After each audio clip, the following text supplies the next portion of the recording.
Hello, BookTube. This is the August 2017 monthly wrap up and ShakeTube 2017. I'll start off with the ShakeTube, but this month was pretty average for amount of volumes read. 9 books and a novella, along with countless magazine articles and those types of things, journal articles. 2 of the volumes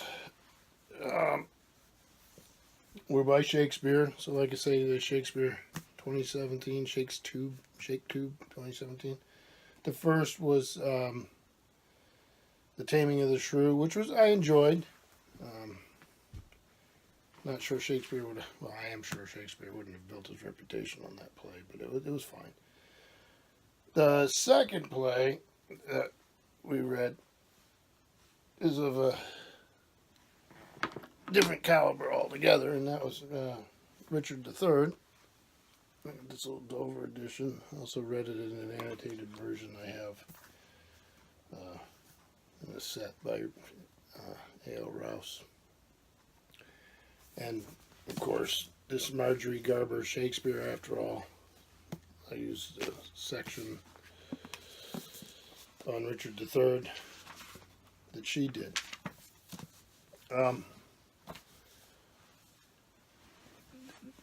This was one of my favorite Shakespeare plays. It's compelling evil character. A caricature of what the real king was probably like. He was followed by the Tudors, and they're the ones who got the right to history. So he was the arch villain in Shakespeare's play, and he basically betrayed everyone and murdered his way to the throne in the play. And it's all about a power struggle and the families and the Yorks and the Lancasters and all that sort of thing. Garber does a nice job giving us a background of Richard of Gloucester, was what his name starts off. Actually, that was the one thing that confused me a little bit through the play, because his titles would change and I'd have to rethink what I was doing. So what went into the play, where Shakespeare got a lot of his information, with Sir Thomas More's History of Richard III. And we know that was probably somewhat biased. I think the best way, Josephine Tay had done a mystery. I wonder if Garber mentioned it, that I read this last year, that discusses is the Richard III of the play, the real Richard III. And she has her detective, after he's injured, he has nothing to do. That's what he works through. That's a wonderful mystery. I'll link the title, since I don't have it here with me. For some reason, this is just doing one of those things that happens more often to me now. It just sort of slipped out of my mind. But like I say, you'll hear a lot more on some of these other channels about the play itself. And I really enjoyed it. So that was the first thing off the list here. And then some of the books I read for August, and I've already spoken about this a little bit on some of my other videos, is Louis McMaster Bujold Comar, which was my favorite fiction read of the month. Miles Vorkosigan adventure, science fiction. Very, very, very much enjoyed that. I started the month with the first Fafhrd and the Grey Mouser book, Swords and Devilry, by Fritz Leiber, which is a fantasy. I've got 5 more of these to read. Really, they're short things, but I really enjoyed them. Then I'll leave that for a minute. I read The Ghost Ship of Brooklyn, The Untold Story of the American Revolution. It's about prison ships, American history book. British prison ships that were in New York Harbor. And a very sobering account of just horrific war crimes and conditions. It's just turn your stomach to. But the book is worth reading even with all that. So that was a good read. The next one was a bit of a surprise. I had not planned on reading it. Didn't really know about it, and when I ran into it, I was curious about it. Jimmy Soni and Rob Goodman wrote a book called The Mind at Play: How Claude Shannon Invented the Information Age.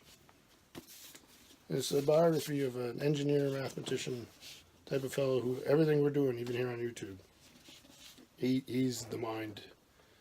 He made the breakthroughs that led to that, and it's another book I'd really recommend. And then because I try to read some young adult, I've never read much of it, and I'd never read Avi. I picked up this, The True Confession of Charlotte Doyle, and it's nautical fiction, and the heroine ends up on a ship on its way to America, and all the adventures that befall her. It was a wonderful story. So I'm glad I read it. And I also read Douglas Adams' The Ultimate Hitchhiker's Guide to the Galaxy. I read The Hitchhiker's Guide to the Galaxy in this. I didn't read the all the novels. I just read the Hitchhiker's Guide to the Galaxy and the introduction by Adams, and I liked it. I wasn't over the moon about it, and I won't read the rest of them. But I am glad I read it because it's a huge part of popular culture, and it was good. So, and then the next thing I read was a novella out of Analog Science Fiction. In fact, this was the July-August 2017 issue. I read Martin L. Shoemaker. It's Not Far Enough. It's about Mars colonization and a disastrous mission. And it stars the series hero Carver, Ames, and Smith, who've been in previous stories, which I enjoyed it enough to go back and look for them. I will find the other stories.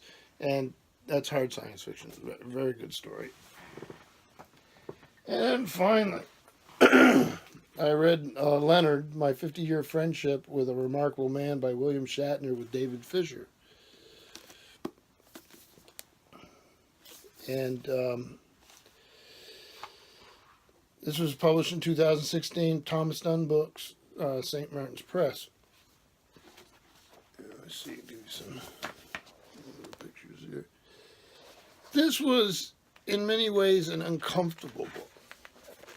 And it was a 50-year friendship between the two men, but it had its ups and downs. And I'm of an age where I was old enough to remember when the original series came out. And Spock had a huge influence on how I see the world. He was very unique and new type of character. He really was, at least in my world. And it was very uncomfortable reading Shatner's account because I'm going to come out of the bias of Leonard Nimoy. But these were men who were actors. These were men who had to claw their way to the top. These were men who were impacted by fame, and both of who had plenty of tragedies and challenges in their lives. And I thought in the end, and I didn't think I'd think this, that it was a very honestly done book, and it ends on a poignant note, and it's very sad. But it's worth reading, and if you can suspend judgment until you get through the book, I think you might.